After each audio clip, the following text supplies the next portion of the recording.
folks, welcome to our very last video on graphing. So in this video, you're going to learn about area and velocity time graphs.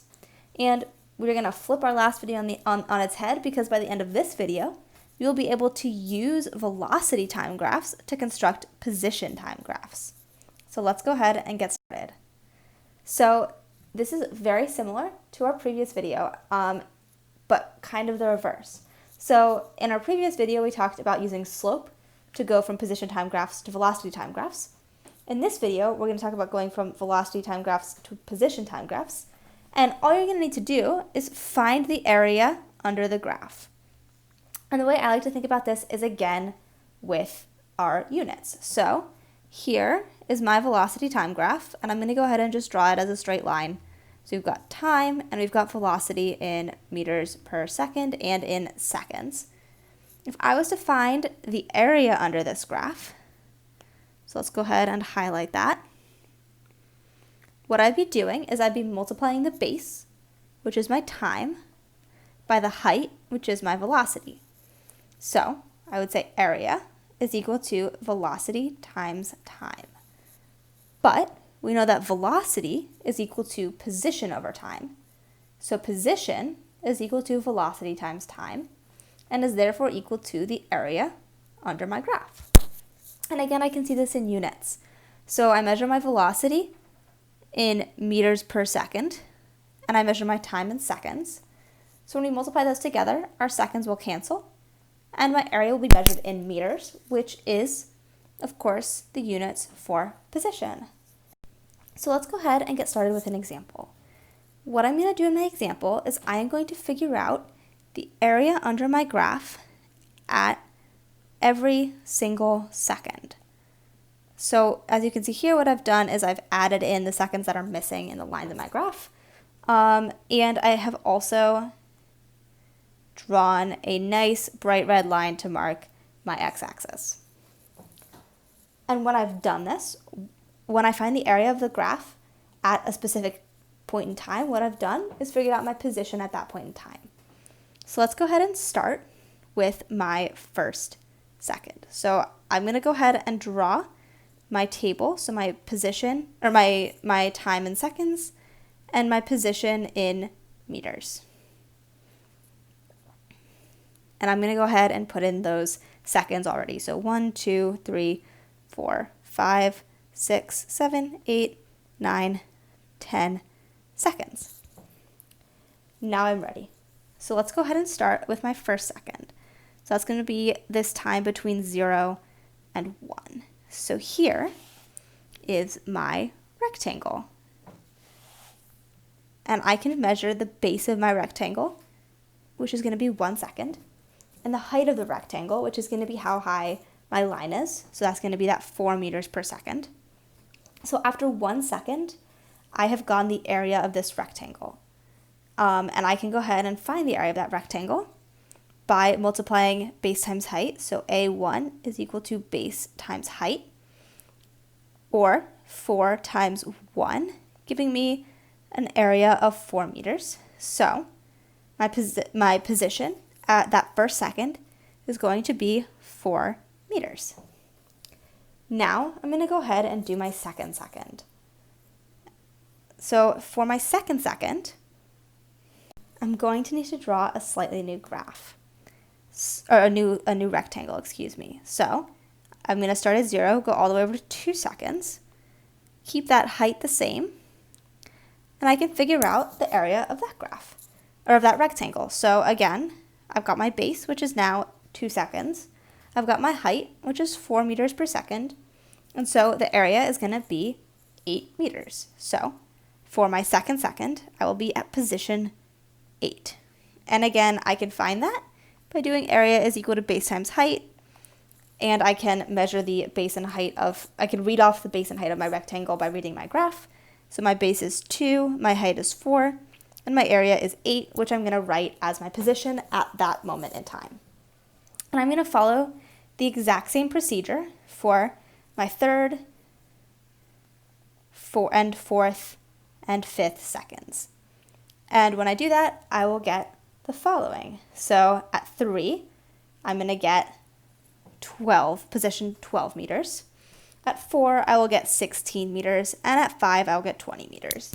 And that's by figuring out the areas of rectangle 3, 4, and 5.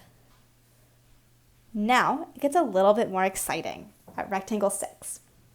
So, the area under my graph at 6 is complicated because I have this whole area above the graph, plus I have this area below.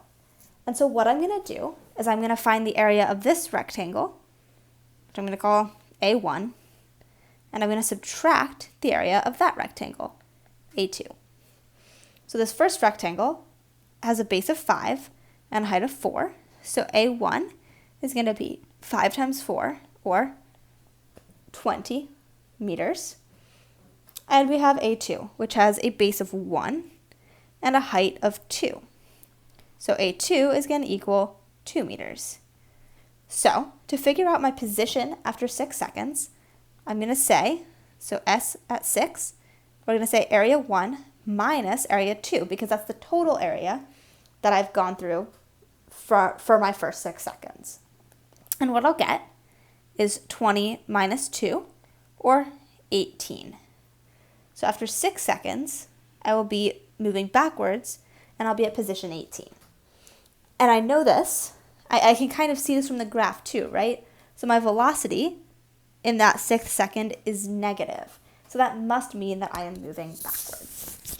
I'm going to do the same thing for my 7th second. So I'm going to need to figure out this negative velocity here. And you'll notice that A1, that 20, is not changing, so I don't have to do anything for that. A2, on the other hand, is, because now, while my height is still 2, my base is no longer 1 second. Rather, I'm going negative 2 meters per second for 2 seconds. So area 2 is going to be 4. So that tells me that my position after 7 seconds is going to be area 1 minus my new area 2, or 20 minus 4, giving me final position at that point in time of 16 seconds. I'm going to go ahead and walk you through this one more time. And we're going to look at position 8. We'll go ahead and make this guy red now. So at 8,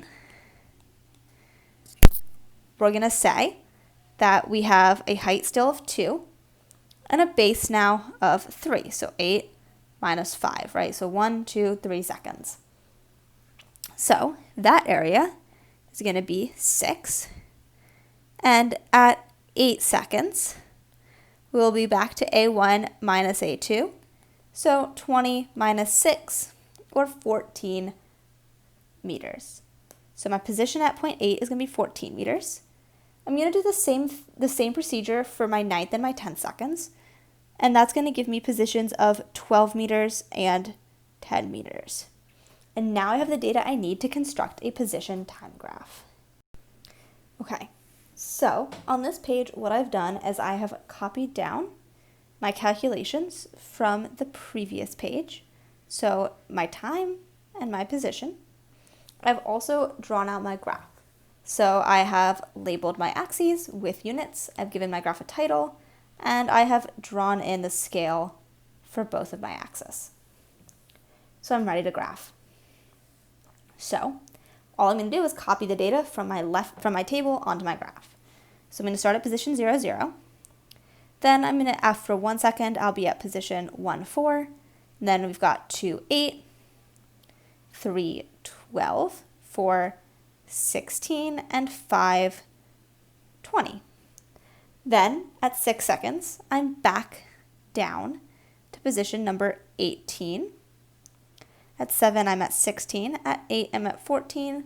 At 9, I'm at 12. And at 10 seconds, I'm at 10 meters. And then I'm going to go ahead and just connect the dots. Now, if I wanted to verify whether my graph was correct, what I could do is I could just figure out the slope. So my slope equals my velocity. And as long as my slope here equals the velocity that is drawn into my velocity time graph, I know I'm correct. And in this case, the slope here is going to be 520 minus 0 over 5 minus 0, since we've got 520 and 0, 0. That's going to give me a velocity of 4, which, surely enough, is the velocity that is marked in my velocity time graph. You can do the same with the second section, if you so wished. So as with the previous video, if you would like to see a second example, there is a second example linked that you are welcome to watch. However, you of course do not have to if you feel confident with this skill. So let's go ahead and move on to takeaways. So first of all, the main takeaway here is that to go from a velocity time graph to a position time graph, you need to find the area under the graph. And a good strategy for finding area is to break your graph apart into useful shapes. By that, I mean shapes you can easily find the area of. So usually rectangles